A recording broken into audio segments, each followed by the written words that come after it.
The words were saying, I thank God. Our paths intersect. I melt with you. Our colors are melting together. And yet the music never actually perfectly melted together. Hello, welcome. I just heard the Purple Happy version by Olivia Rodrigo for the first time just now. Music sounds much more hopeful.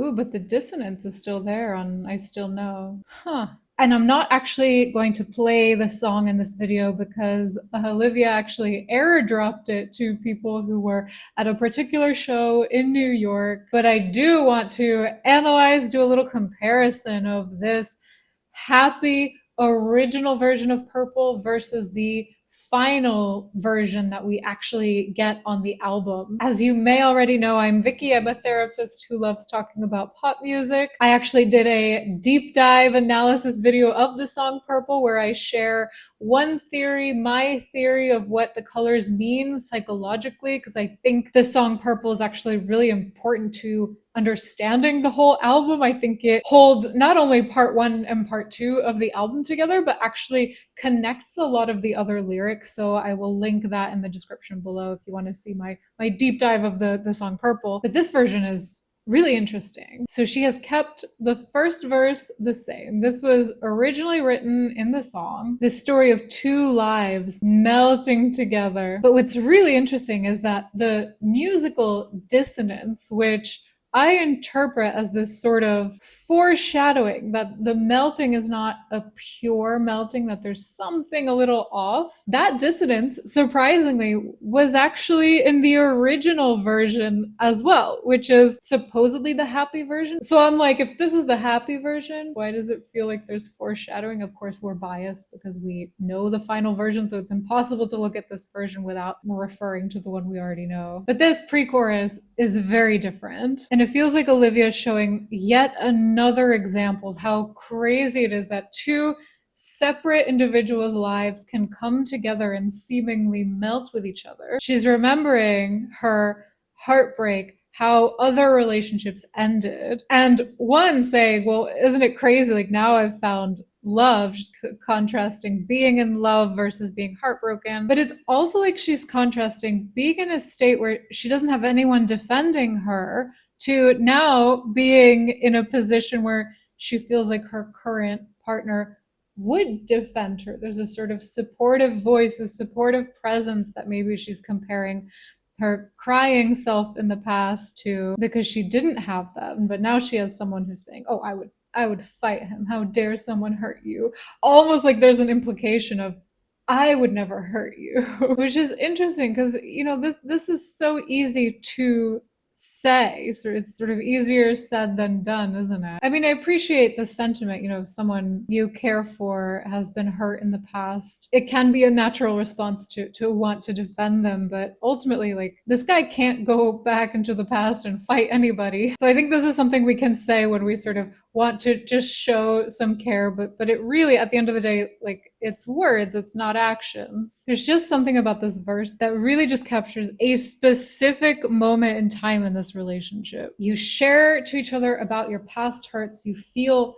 comforted in that moment by each other, by the fact that you're here in the present, but it doesn't actually change anything in the past or prevent anything in the future. Fascinating that right before the chorus, the original lyrics were, now I thank God that you kissed my neck. In the final version we have, and so it goes that you kissed my neck. We also have, now I'm all consumed and you kissed my neck. I think God speaks for itself. There's joy, there's gratitude, but so it goes. There's a sort of almost a resignation. There's almost a passive sense of, well, it just kind of happened, you know, you kissed my neck. The almost cyclical pattern of relationships of like, we fall in love, we break up, we fall in love again, and like so it goes. You kiss my neck, and then there's a sort of circular sense of like almost inevitability of like we start and we go through this and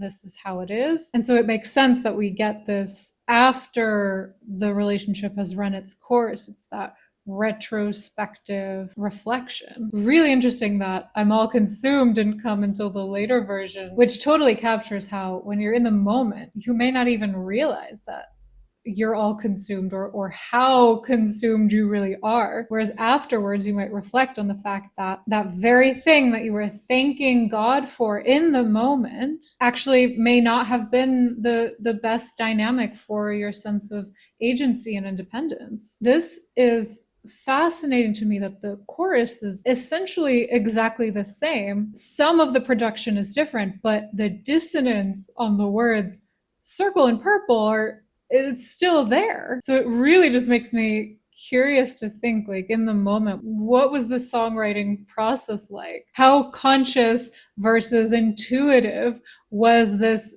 musical expression? The words were saying, I thank God. Our paths intersect. I melt with you. Our colors are melting together. And yet the music never actually perfectly melted together. One of my favorite things to reflect on and overanalyze in music is contradictions like this. When the lyrics tell us one thing, but maybe the artist's voice or the music is sort of hinting at something else. Because this is how we are as humans. We're contradictory. I think this is one of the things the album captures really well. You seem pretty sad for a girl so in love, which maybe says more about how we as a society view love, how we expect to look when we're in love. I think there can be this expectation that once you are in love, once you find a healthy relationship, that's going to solve all of your problems and you're never going to feel sad again, which is so unrealistic. And one of the reasons I love this album is that it just captures the reality of a relationship. So I think there is some sort of social expectation in this album title, in this unspoken standard of like, you should look a certain way when you are in love. And I think the other part of it is just that Olivia is really, really good at tuning in with her own emotions as a human in this way that reflects universally. People of all ages, we all have multiple emotions at once. We can think we feel one thing and also feel a different thing. And I love that about this album and this song. And it's really, really, really cool to see that part was always written that way. And this part that I love is still the same. Okay. Fighting over who will fold the laundry versus fighting over who I'm hanging out with. Like a real couple. Like a couple. Okay, let us break this one down. My initial thought is that if someone came to me and said, we fight over who will fold the laundry versus we fight over who I'm hanging out with, the laundry is going to raise fewer alarm bells for me. And I'd love to hear your interpretations on this, but for me, something like folding the laundry, those everyday things that honestly you deal with anyone that you have to live with, whether or not it's a romantic partner. It is very, very natural to have different ways of approaching household chores. And there's a very real element of, okay, we disagree. Disagreement is a totally natural part of a relationship. So how can we communicate? How can we live together? Becomes the question you have to answer together when we have different approaches to these practical everyday things. We can't avoid it. If we're sharing a space together, we're going to have to address these differences. On the other hand, fighting over who the other person is hanging out with raises more questions, because this is no longer about the shared living space where you do both have to live. My interpretation of this is who you hang out with when you're not even together. So my question is, why are you disagreeing over what you do when you're not even physically together? How do you feel that the other person's friends who they're hanging out with is impacting you? Do you feel that it's impacting your dynamic in some way, your relationship in some way? How?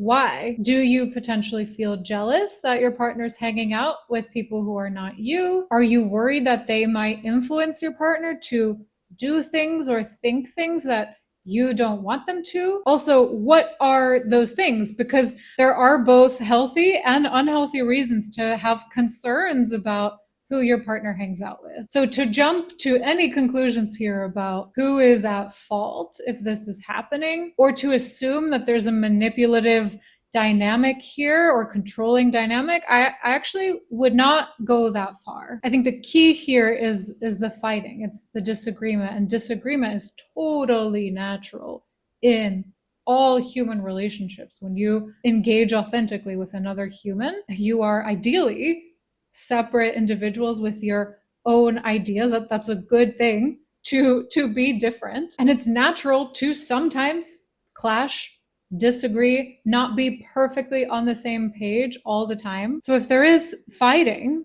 I would want to know, where is the disagreement? How did it come about? Is this a difference in values? Is this someone's fear getting in the way? Is fighting over this actually covering up a deeper sense of disagreement, or like a deeper theme, conflict in the relationship? So I know I said that this lyric would maybe raise more alarm bells. Maybe the right way to say it is actually, this line would just raise more questions for me. So, I mean, who's to say what a real couple is, what a normal couple is? And also, who's to say that fighting over the laundry is like an indication of either a very healthy relationship or an unhealthy? This could happen in any sort of relationship. But I do think it's interesting that the original version of Purple captures fighting over something very everyday, very practical, whereas this version tells us about fighting over something much more complex, much more interpersonal, because here there are more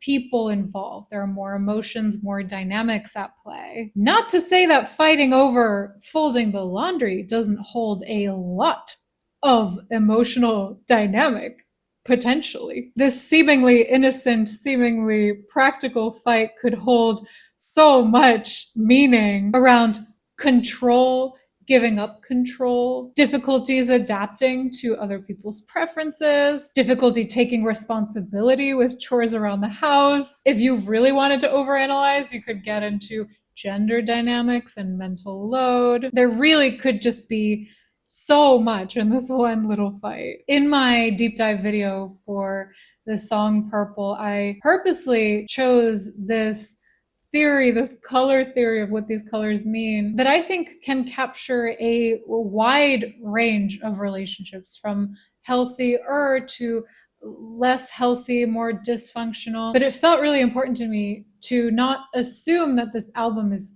capturing a certain kind of relationship either way. I honestly think it's written in a way where it could go either way. We don't know. We are here to notice how the art makes us feel and to place our own interpretations on it, which I think is one of the most beautiful kinds of music. It's one of the most beautiful things about listening to music. If you haven't watched my analysis of the song Purple, I will link my Olivia playlist right up here with all my Olivia videos. So check that out. Let me know what you think. Let me know what you think of this song versus the version we got. I love to hear your thoughts. It helps me digest the music more as well. Thank you so much for watching, and I'll see you in the next video.